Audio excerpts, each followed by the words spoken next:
احمد مسعود خپل تاکتیک بدل کړو. احمد مسعود وایي زه به د طالبانو پر ضد جګړه هیڅکله هم پرې نږدم. احمد مسعود ویلي زما ځواکونه د طالبانو سره جګړه نشي کولی، نو پر دې خاطر مې خپل تاکتیک بدل کړو. احمد مسعود ویلي له موږ سره هیڅ هیواد هم مرسته ونه کړه چې ترڅو موږ خپله ازادي واخلو. د طالبانو حکومت کوم غبرګون نه دی ښودلی او نه یې هم کوم څه تر اوسه ویلي دي. د باور ټي وي چینل درنو لیدونکو سلام، ستړي مه شئ، وخت مو بخیر.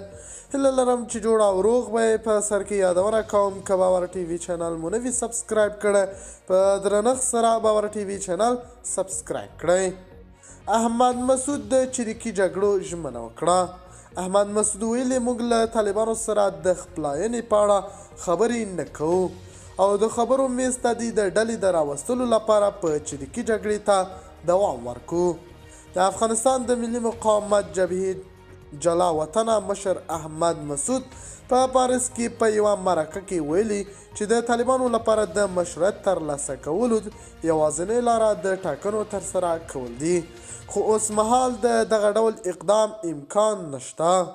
هغه په دوام ویل طالبان د خبرو اترو لپاره له هر ډول خبرو اترو ډډه کوي او یوازې له نړۍ او د افغانستان له خلکو غواړي چې دا ومني چې همدا د پرمختګ لاره ده. د افغانستان ملي مقاومت ډلې مسعود ته وفاداره دی او واک ته د طالبانو د راتګ پر ضد ده او د 2020 کال اګست میاشتې راهیسې په پنجشیر کې د دواړو لورو ترمنځ نښتې روانې دي.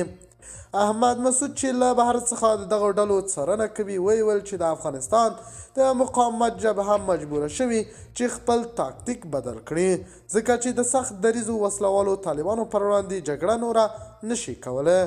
د باور ټي وي چینل درنو لیدونکو دا و زموږ ته دې مهال چمتو کړی خبر.